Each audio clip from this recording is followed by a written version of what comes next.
hope that you're all doing well despite the challenges that we are facing right now. So we have again another topic in facilitating learning in today, and that will be behaviorism. So we'll look at the theories of Pavlov, Thorndike, Watson, and Skinner, and we'll try to analyze later on how significant these theories are in the teaching learning process or in education per se.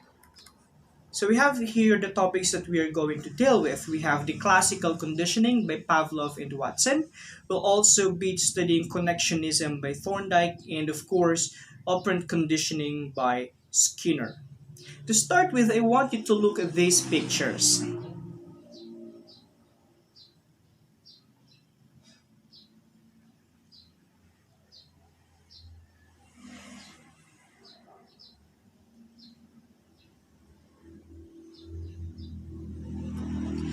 Do the pictures remind you of someone?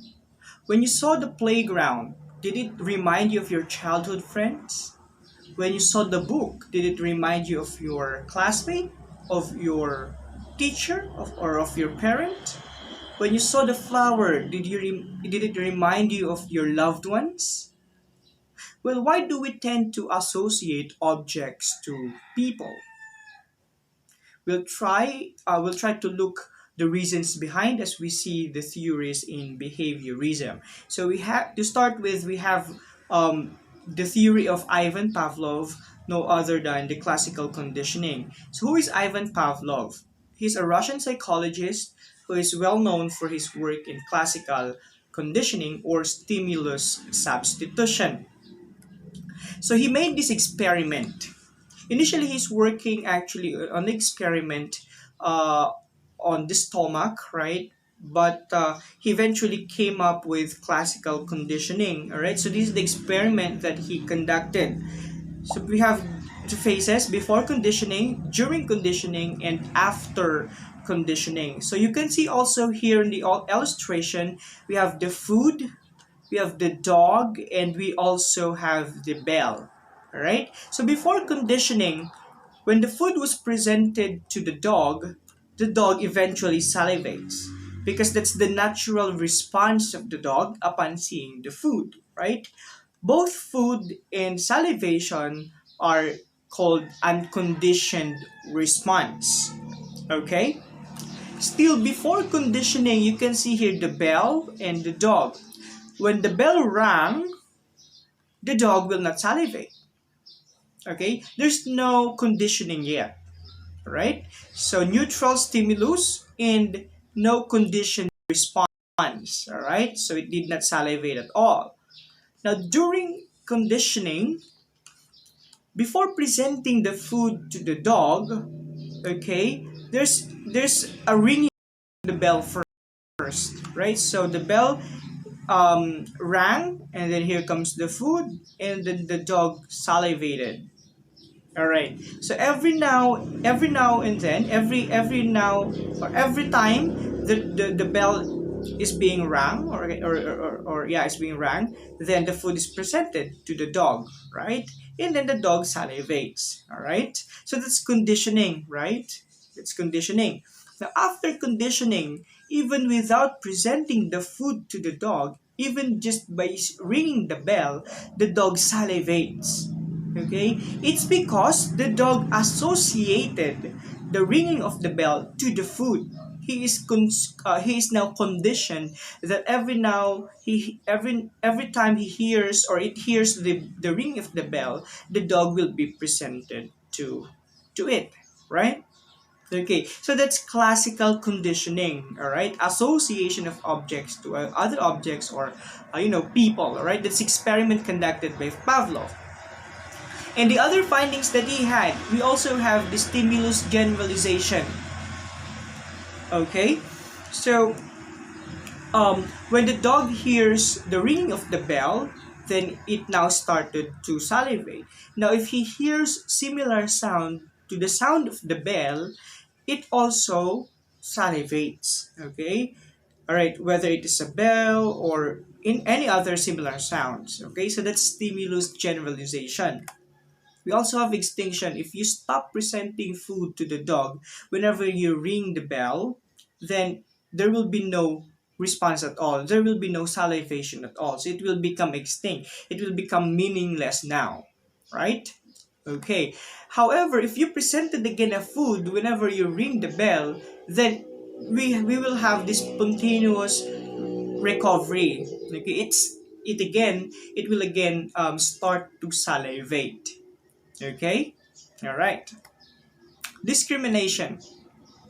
Okay, so in discrimination, the dog now realizes which bell elicits or which bell could be associated to the food. So alam niya na kung yung sound ba na ito bibigyan ako ng food, or ito ba yung sound na naririnig ko kapag binibigyan ako ng food, or it is not.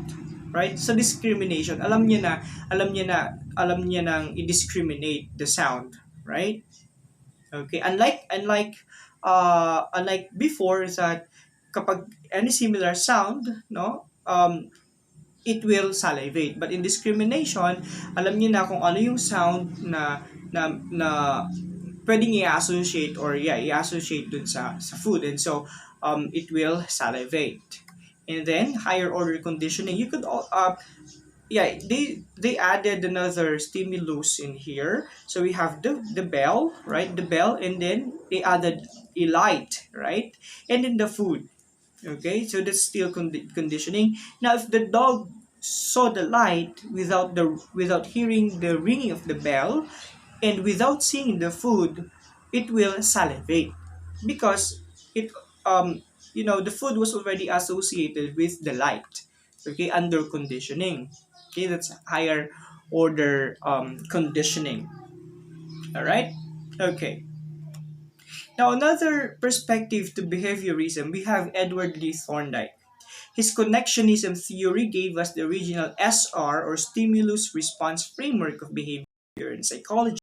He explained that learning between stimulus and responses, or stimuli and responses. Thorndike's theory in connectionism states that learning has taken place when a strong connection bond between stimulus and response is formed. So as teachers, we have to consider this one, all right? This is very important, that there must be a stimulus that we have to use in order to get favorable response to our students. Of this theory, or out of this, he came up with different laws, all right? First, we have the law of effect. The connection between a stimulus and response is strengthened when this consequences is positive, and the connection between the stimulus and response is weakened when consequence is negative. All right, so for example, if you give rewards to your students whenever they recite, you give a pen, you give a food, right? You give extra points, right, to whoever recites, right? So the students will now be excited to recite, right? That's the response that you can get from the stimulus that you provide to your students. They will all study well before recitation, and they will not be hesitant at all to recite because they wanted the reward, all right?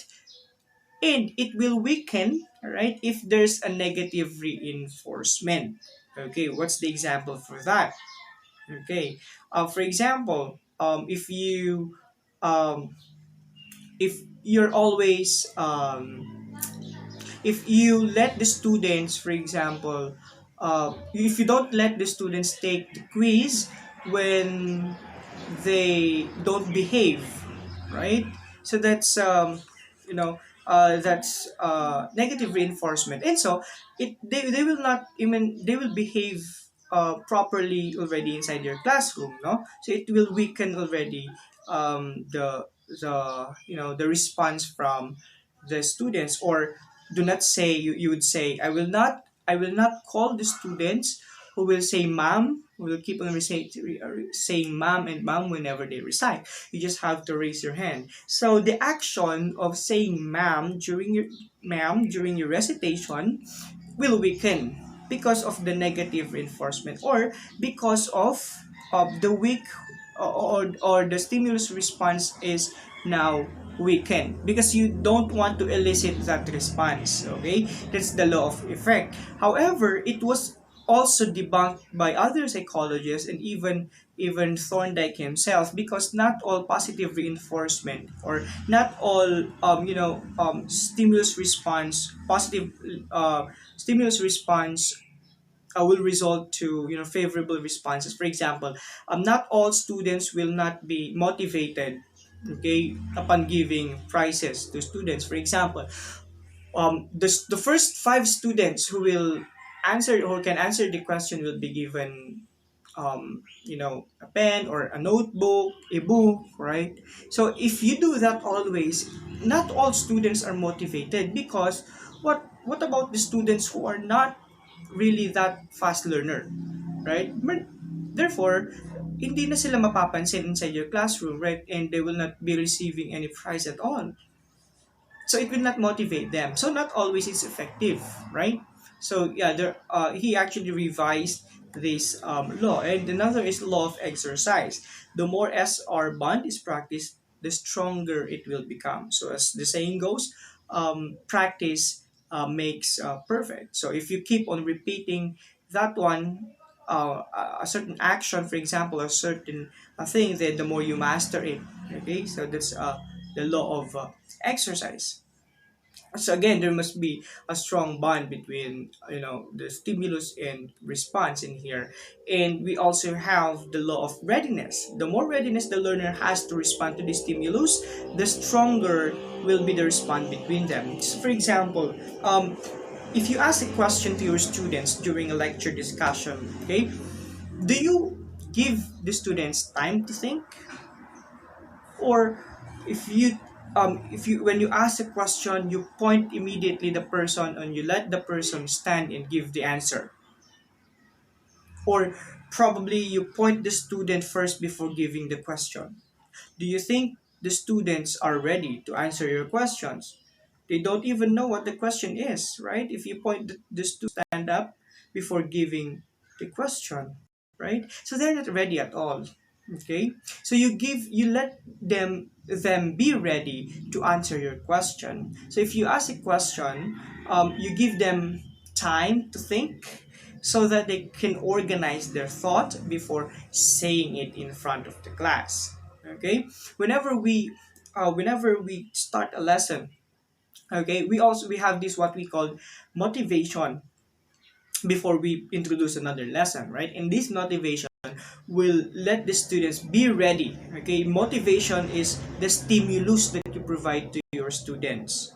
Okay, so if they were motivated before the lesson, then the better the learning will be. That's the law of readiness. So it's very important to be ready with the lesson before you start. Okay, or else, well, they will just be irritated. They will not be paying attention at all in your lesson, and they will not be active in your lesson. All right. Okay, so another perspective in behaviorism, we have John Watson, the first American psychologist who worked with Pavlov's ideas.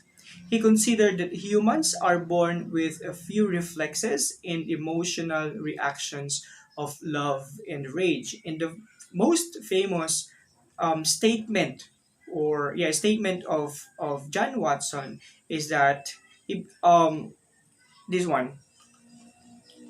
He said that if he is given a dozen healthy infants, he can make them into anything you want them to be through SR and conditioning. So you give me a dozen infant, then I will make one an engineer, I will make one a scientist, I will make one a teacher, I will make one um, an actor, and so on and so forth. So that's according to Watson, and it's through stimulus response. But later, it was actually debunked by other psychologists, although it still has the significance in education, right? So he conducted this experiment. So meron tayong makikita nyo dito, we have the a white rat, we have also the child.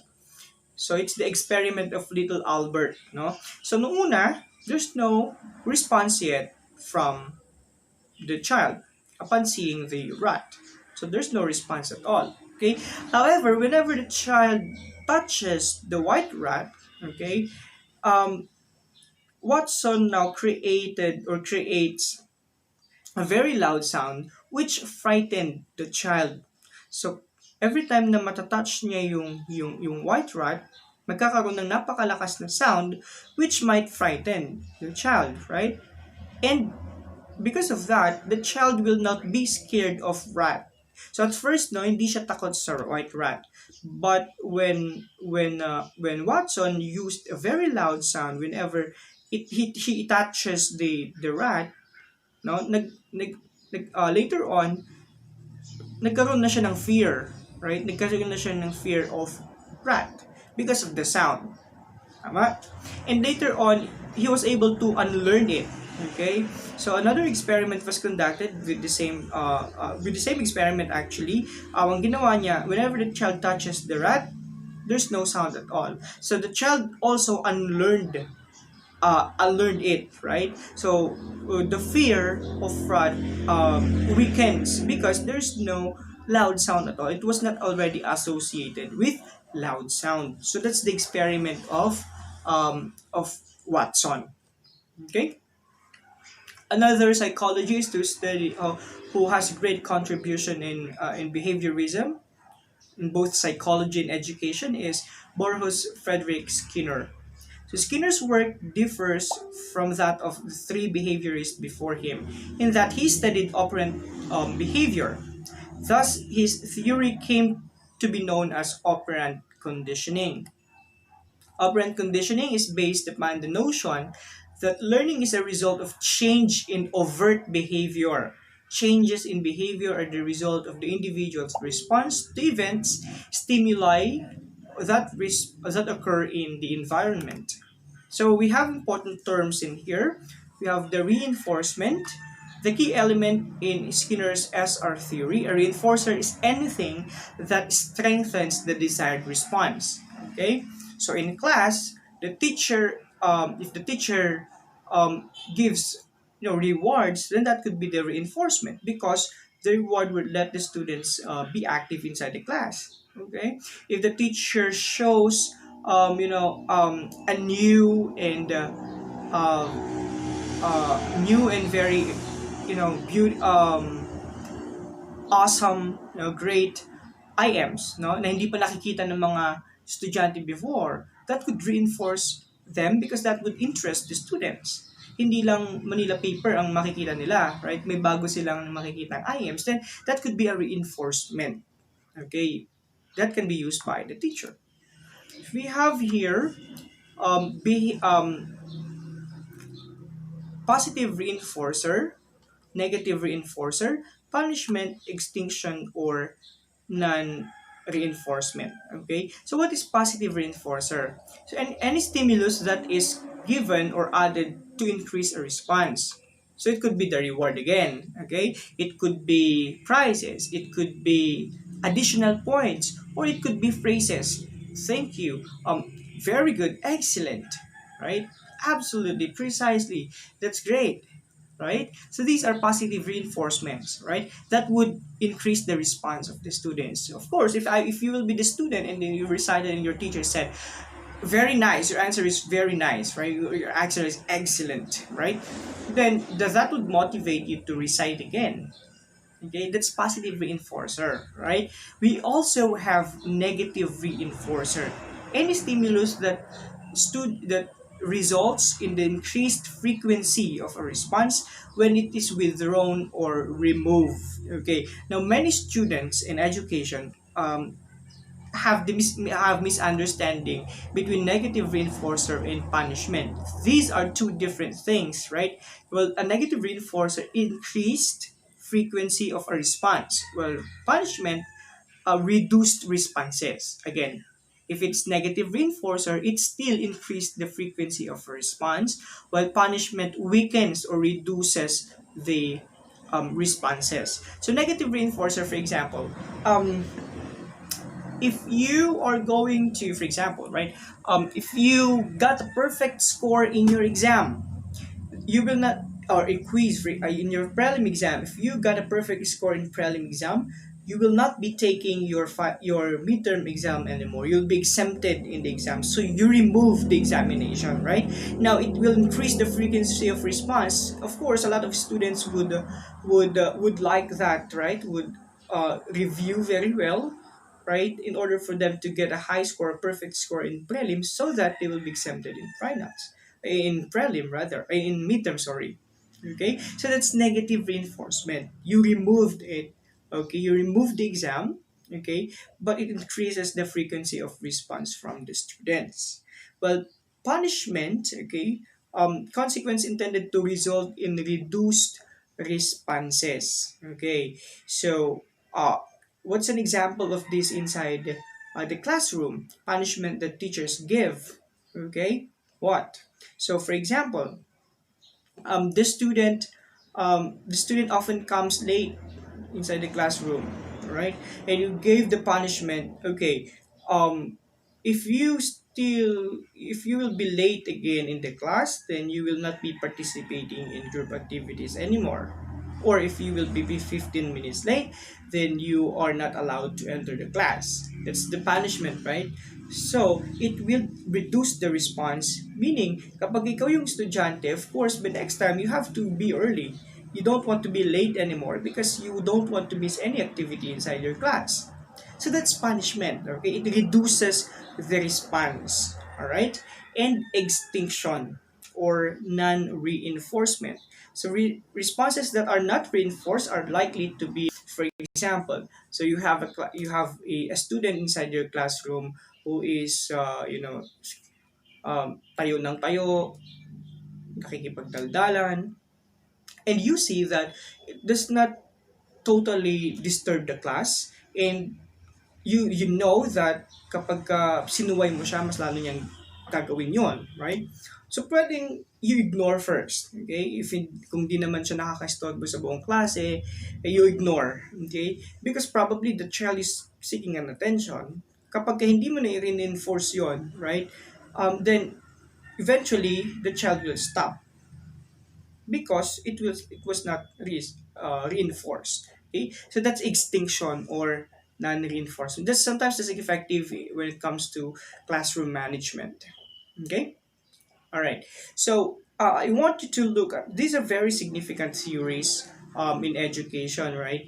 In both education and psychology. Now I will be leaving the question to you: what how significant are these behavior or are these theories in behaviorism in the teaching learning process, and how could it help you to become an effective facilitator?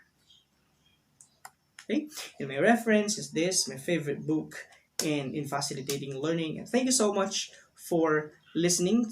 And